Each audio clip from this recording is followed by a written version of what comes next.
Hello everyone, my name is Taylor. And I am Ray. And run! Run while you still can, yes! That's Peyton. So today, for our background music, I decided that we ought to use the same track that they use for Peel Off. Nobody knows what that is. It is a reviewer that reviews other reviewers in the pony fandom. The My Little Ponies, yes. Yeah, and anyway, this song is actually just like a piano thing that you get in the Sony Acid Pack, but it's pretty great. It was always one of my favorite things about Peel Off. Why is this one of your favorite things? Well, cause the words in Peel Off are stupid and don't mean anything. But the little song, it's just catchy. Doo-doo-doo-doo-doo. You know, the Looney Tunes started off as just a sound catalog, yes? Yeah, they were Merry Melodies first. They were trying to show off their music catalog. And they thought, you know what would spruce this up? Animations. That way people don't just have to sit and listen. It's always kind of great when you hear about those happy little accidents, isn't it? How is Looney Tunes doing now? They got one foot in the grave or what? Yeah, I think they're dying off. No, that's not true. Some of their new stuff was good, yes. I don't know if that's a really widely held opinion. Who cares? I know what I like, yes. Oh yeah, that reminds me. There's been that big, Thundercats Go controversy. Everyone's mad because they don't look good. Well, I got nothing to weigh in on that. I want to pile in, but everyone else already did, yeah, so now it feels like I'm the bandwagoner. Have any of you guys reached that point where you just don't care what the broader internet thinks of any given subject? Yes. I just love the drama. Yeah. Well, I mean, that's what it feels like it's good for anymore, right? Drama. Oh god, Thundercats, they're not doing good. I've been trying to figure out whether or not I can contribute money to my Flex account. I think I have to be on a deductible plan. Like, I feel like if the show is gonna fail, it's gonna fail, and Right. And who cares? Right. Anyway, so I looked up my stuff, online, and it's so hard to figure out. Like, I get a bill. Taylor, I don't know anything about.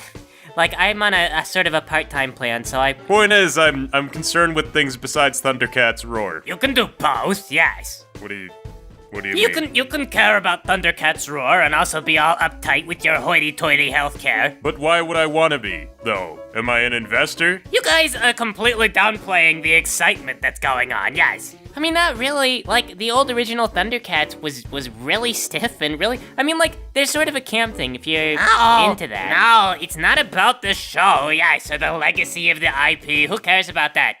Investors do. Oh, f*** off, you're not an investor. It's about all the Twitter stuff. Yes, it's the same thing every time. Everyone's all excited, and this person says that, and that person says this. Well, okay, see, it's the same thing every time, then. What's there to be excited about? Well, okay, you take me literally, Ray. When I say it is the same thing, I mean that always everyone is having this alternative argument, yes. I call it the Twitter madness.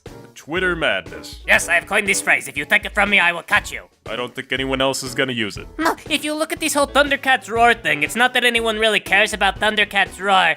It's that a bunch of people who went to Cal Arts are upset because everyone is making fun of Cal Arts now because they're saying that came out of Cal Arts.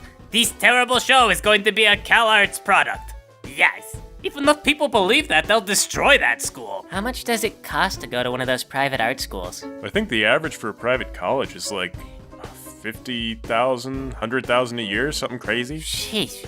That can't be right. That can't be right. It doesn't matter, it's not the core of the thing, guys. Everyone on Twitter is always having their own argument with the world. They're not having one-on-one back and forths, really. They think they're arguing with everyone, yes. And it makes them go insane. Almost every Twitter argument revolves around trying to convince someone of the current paradigm, yes. You have to say, oh, this is how things are. And then someone says, I don't know if that's necessarily true.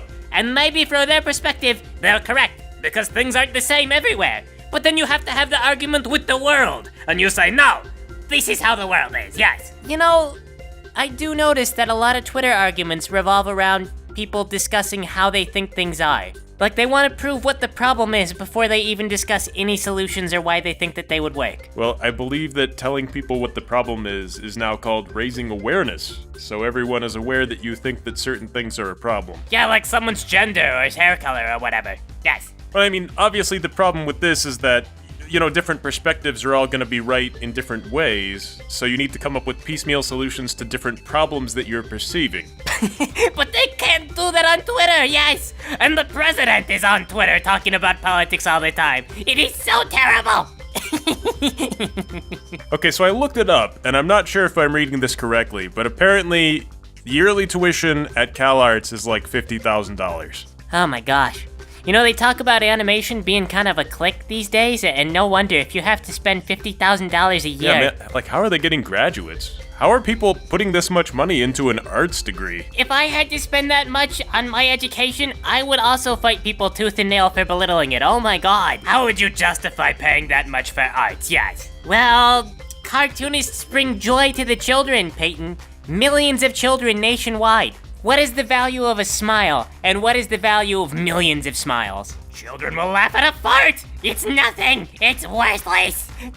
No, listen, an animated fight that gets broadcast across, I mean, maybe... You're nothing more than a clown to them, yes. Maybe there's some kind of intrinsic value in just showing things to the entire world. I mean, in fairness, you're probably gonna wind up stuck doing tweens for a lot of your career. You still tween the farts, okay? Well, actually, now that I think about it, then a lot of that stuff is also outsourced to the Philippines because it's cheaper. It really is a passion-driven industry, isn't it? I mean, you're paying more than an engineer and then being paid less than one. I mean, man, I don't know, how is this even sustainable? Do you see? Do you see the multiple conflicting layers of unfairness and unsustainability and conflict? Yes. Is this why you're on Twitter all the time? Yes. I like to stir the pot too. Almost every time, there is people who are really upset about something, and they feel like they're already losing. Every side is already losing. Think about this Thundercats thing. The fans did not get good Thundercats. The animators get the poor reputation.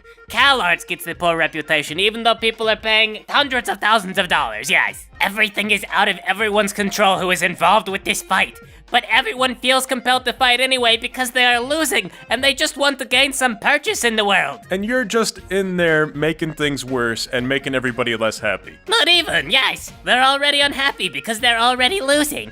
All I have to do is disagree and see what they say before they block me, yes. What interesting things are they even saying? I feel like every time I see a Twitter argument, it's always just rehashing the same stuff. Not many people are creative, right? Most people don't even really understand the subjects.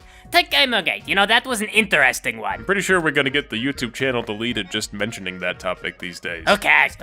Listen, you know what they said? That was all about the gender controversy, right? Yes? Yeah, it's on Wikipedia and everything. Well, it was really more about falling ad revenues and print media suffering and everything else, yes, if you follow what happened. Because one, they had to release more articles because ad revenues were falling across the entire internet. Botnets have sprung up clicking on all the ads, making them worth less. Yes. 2, they found that controversy generated more clicks and attention. So even gaming journals, among other things, were talking about controversial subjects like the issue of race and gender in their respective things. I would not have been surprised if even bass fishing magazines were complaining about gender inequality. 3, gaming journals in particular were vulnerable to advertisers getting angry. Who advertised in the gaming journals? The companies being reviewed. So they always had to give good reviews to the top gaming companies. People were growing increasingly frustrated with the fact that these gaming reviews were worthless. But they were also getting tired of being complained about for their gender and interests, yes. Meanwhile, the journalists were frustrated to find that their target demographic was getting sick of their message and had no further interest in it, yes. The magazines themselves must also have found this alarming, because if people were getting sick of the controversy, then that would mean they couldn't use it to generate clicks and ad revenue anymore. So everyone was losing, yes. And what happened? It exploded. But the journalists were really passionate about their gender controversy, so they argued from that perspective. And the gamers were mad because they were getting shitty reviews, so they argued from that perspective, yes. Then of course there was the hangers-on, and the drama queens, and the people looking for YouTube attention. Everyone was having a completely different argument, and then the mainstream media got involved and said what they thought was happening. Yes. Giant mess. And to this day, all the distracting crap and noise is so bad that it is difficult to find mainstream sources that can accurately explain what and why we saw this particular argument in that particular industry at that particular time, yes. As far as many articles are concerned, it exploded spontaneously for no reason. So when you guys ask why should I care about Thundercats Roar, it's not because of the little cartoon that you should care. You should care about the finer nuance. We are seeing an industry in peril. Yes. Animation is suffering. There's not enough money, or it's not being spent well, or something is wrong, yes. But where, why, how? Is it because the education is unsustainable? That's probably part of it, yes. Is it the markets? Is it the economy? Are we coming up on another recession? Is everything on fire? I hope so.